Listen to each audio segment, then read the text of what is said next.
来吧，千直链出品的这款 SRX 的第一座 R1， 这个就属于刚一开始看官图的时候就无比的兴奋啊！终于能把 SRX 实体化出来了，而且是千直链来做，当时还挺开心的。千直链毕竟在成品机甲这个名号里边还是有的，虽然之前有玩过一款 SRX 的玩具，那个造型村出品啊，就是当时被人称之为造孽村。整体来说，所有的零件都是大胶的，所以松紧度非常的难受。再加上拆碎了铺了一地，它不是变出来的，它就跟积木一样是搭出来的。我还想着千直链再怎么样不可能做成那个样子吧，但当我看到了前几天的宣传视频出来了以后，我发现是不是千直链把造型村的那个设计师拉过去来设计这一套成品的合金机甲，它主打是成品合金机甲，结果做出来还是和造型村差不多。背后这里可以看到三小队成员的一个人形的展示吧，内容物其实并不多啊，我以为这一大盒里边东西会很多的。首先地台支架，然后机头也是可以做成它的盾牌的，主体的部分一个这么点的小人啊，估计这个尺寸的大小，我觉得目测吧，跟1:144的高达的身高是差不多的。两个肩部的一个翅膀的造型背包吧，然后两个枪，一个大型的狙击枪，还有一堆的替换手型。哎，特效手呢？为什么没有特效手呢？这是机头的部分，涂装还是挺精细的。而且这一块应该是最后组合 SRX 的那个大头雕头盔，然后这个是那个天上天下念动一击必杀剑的那个剑柄吧。这个地台好素呀！哦，中间的这个左轮弹夹是可以旋转的，真的好小。哎，这个手真讨厌，又掉下来了。这个手其实这回是我吐槽挺大的一个点。太操蛋了，这个变形，这个应该能拔出来吧？可以拔出来两个小匕首，设定里是这样的。因为要涉及到变形，所以它拆分了3个零件，手腕中间的轴是一圈，套在这个白色的零件上，然后靠这白色的零件这两个特别薄的小凸起，再和小臂去结合。怎么会想到这样设计东西呢？这是千直链的东西啊！这个真的就和当年玩 SRX 那个造型村做的那个版本的感觉是一样的，到处都在掉，稀里哗啦的碎。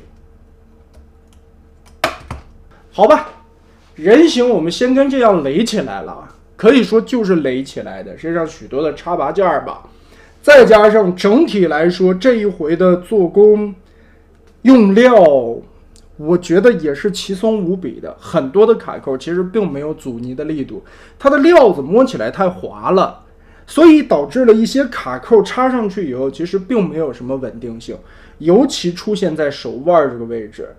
在你拿这根大枪的时候，本身的重量很长，而且这个枪托的位置和这腋下这里顶着啊，导致了这个手腕非常的容易松开，再加上这个手腕设计的非常的讨厌，它是3个套盒的零件，很难支撑得住，这个也是将将摆放吧。整体的涂装素质非常的高，可以说整体把这个 R1 的造型都给你很忠实的还原了出来啊，涂的也是非常一丝不苟的，并没有什么1:7的现象吧。但确实这个尺寸也太小了，哼，我给你们拿一个孩之宝的 D 级别放在旁边看一眼，它也就这么大。所以说这个尺寸啊，也就是一个 HG 的大小，把玩起来其实没有什么意思，就是摆这里静态展示看的。身上的可动活动幅度还是挺好的，基本上你看在这些肘关节、膝关节的位置，它都设计了双段的关节来产生更大的驱动。接着脚踝这个地方，脚丫子也是能跟这么捏起来的，毕竟是一些变形的需要嘛。而后背这里的2个背包吧，上边的一些噱头倒是也忠实还原出来原著里边搭载的一些武器了。通过一些连接器才能让这个盾牌扣在手臂上，而且其实盾牌现在你如果加上连接键以后，会有一种悬浮的感觉啊，跟胳膊中间连接的这么远的距离，然后靠这么长的一个连接器，如何解释呢？一言不合，念动力吧，念动力。头雕做的还好啊，涂装什么的非常的精致，很好看，也很还原。当然我知道这里边会有不少的人说像高达，甚至有人说这个东西像微高达，没办法，这个 SRX 当时的设定就这样。如果没看过的朋友们可以去补一下激战系列的 OG 原创的那些啊，或者说你玩一玩阿尔法就知道了。当然你可以补一补动画片嘛。所以呢 SRX 也好了，还有后续的小鸡霸，当时也是因为这个跟高达因为版权这个东西弄得挺不开心的，但也就别刷什么高达了，毕竟它就是 SRX 嘛。说实话我还挺喜欢激战 OG 系列的，因为毕竟自己曾经玩激战是阿尔法入的坑， PS 时代入的坑嘛，所以对 SRX 的感情是特别的深的。倒是这一回千之恋出来了以后呢，也确实心动了一下，然后我还心说要不要去订这个东西啊？结果后来呢，三毛军团跟我说啊，我把这个订了，到时候我给你玩一玩，你先试玩一下，如果觉得不错的话你再买啊。结果呢，我拿到手以后，我突然觉得很对不起三喵，白费一番心血啊。来，我们来看看这个东西怎么变形啊，因为是刚开的盒，我也是一起跟大家来研究一下吧。首先第一步就要进行一个特别操蛋的变形。你们知道这个小拳头手是怎么隐藏的吗？而且你必须得换成这个小拳头手啊，你换其他的造型手是变不了形的。我们要把这个手腕直接的拉下来，再把白色的这个袖口拉下来，然后把这个拳头啊换一个方向，把这块怼进去，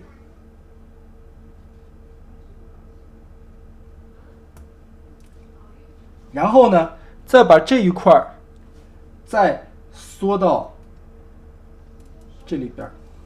好，变完了，这个拳头就藏起来了。哎，我就问你们，没个10年脑血栓能设计出来这种变形？你再不济，孩之宝8家玩具线，5家玩具线都会收纳手臂，哪怕你这抠个窟窿出来也行啊。你这穿一个轴能多难？穿一个轴能费多少钱成本？哎，我头一次见一个成品玩具这么变胳膊，这么变拳头，那你直接把拳头撅下去不好吗？哇，好巧妙呀，从来没见过手臂竟然能这么设计，得大卸8块呀。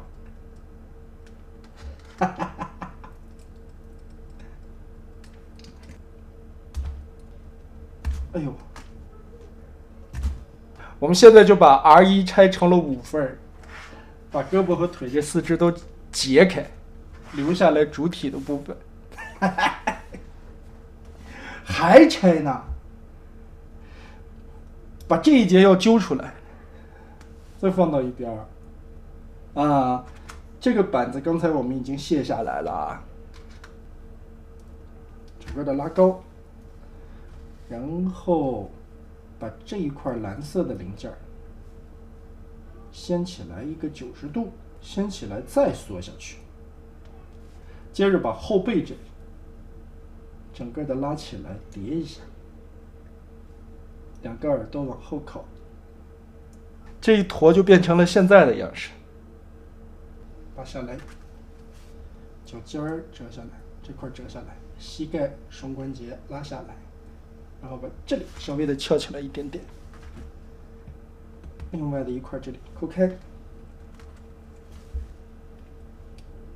连接插起来放好，接着从膝盖这里折一个90度，膝盖要从上边的这个关节，好，折成这个样子，没错了，卡到这个洞。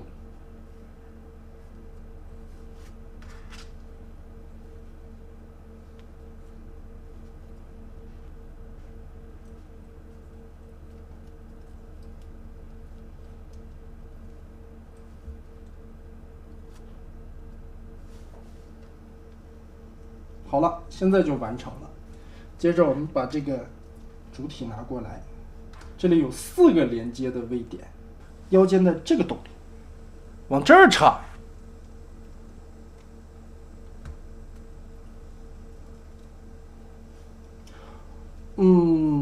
这样组装起来其实不是很紧，只是靠这一块深色的面板的一个柔韧性啊，靠着它的一个，这个应该是个尼龙件，靠着它的韧性去把这2条腿夹在身体的2侧。胳膊先把这儿转一下，立起来，然后把这一块横折下来，翅膀打开，分成这个样子，然后拿过来这一节插在这个面板上。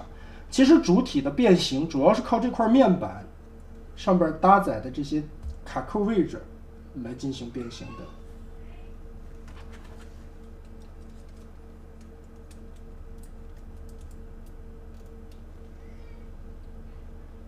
不就顺着插回去吗？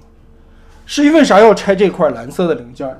如果这块蓝色的零件在身体上边的时候，脑袋的空间是不够变形的。也就是说，它虽然看起来这里有一个滑道，但是拉出来以后宽度不够，脑袋缩不进去，所以必须得把它插拔变形。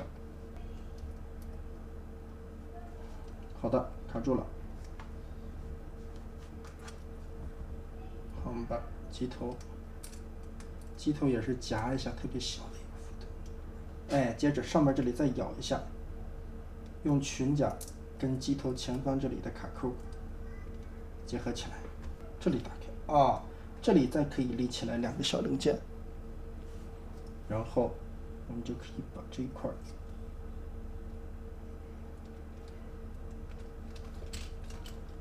插在这儿。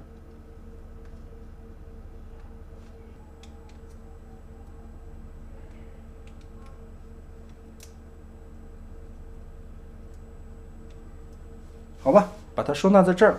这有个小扣子，插在这里。这个是有滑道的，也就是说，这个其实是2用的支架。你把这个滑出来放进去，你就可以跟这么独立的摆放在你的桌面上，也不需要后边那个大地台了。我说实话，这个变形设计，与其你做成成品，你还不如做一拼装去。是不是有点这种味道？这个东西就是拼出来的嘛，你哪里看到了它在变形？我不觉得这个东西是变形变出来的。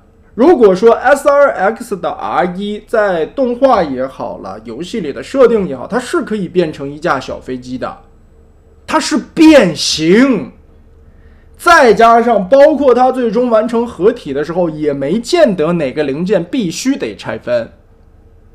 如果说必须得拆分的话，这里边当然我们要设计一些机器人大战里边一些角色设定不合理的情况。你比如说一些超级系的角色，或者说一些真实系里边也或多或少存在着一言不合的放大缩小吧。但是这个 R1， 你们看整个的一个替换的过程，咱不说它变形过程啊，它的一个插拔替换的过程中，有用到其他任意一个放大缩小的零件吗？没有。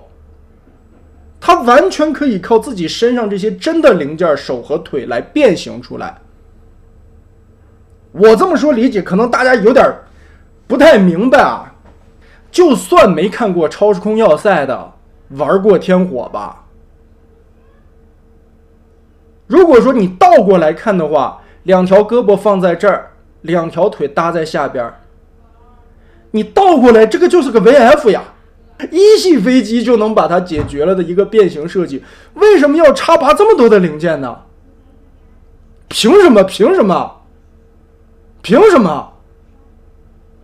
你倒过来你就必须得插拔了，你就是 R1 了。你翻过来变成 VF 你就不能变了是吗？千之恋设计不了这个变形设计吗？我觉得不至于的吧。这个变形的设计真的就是造孽村的那种变形，把它都打碎了，全部拆开，然后靠着中间的一个插孔的板子来把这些手和腿什么的再重新拼一个地方，换一个地方去拼，就不用做那么多的关节了。那与其这个样子，你为什么要出成品合金呢？你做成拼装版，大家自己再把这些胳膊腿拼一拼，不就完了吗？你代工了半天，是代工出一个成品的素质啊！我明白了，这个就跟风雷模型是一样的。我有一点猜测到将来的 GSC 会出什么东西了。GSC 的拼装版 SRX 即将到来，虽然现在市面上没有任何一条新闻或图片在公布这个东西，但是基本上我个人敢断言，拼装版的 SRX GSC 就要来了。做工素质，其实这款身上我觉得很多地方问题还是挺大的，因为涉及到非常多的X8零件来打造一个另外的飞机形态，所以这些尤其这个小臂收纳这个拳头的变形，这如果都能称之为变形的话，那孩之宝或者说塔卡拉托米的变形设计师那都是神一样的存在了。他们竟然能想到胳膊腕加个轴翻转180度，那造孽村做的已经够让人揪心了，那是什么设计？那就是垒积木呀！没想到千之恋这回告诉你，我们用的是造型村同款设计，我们也垒积木，只不过之前的造型村是大胶积木，我们这回是塑料积木。突然知道 MP 为什么会得设计常青藤奖了。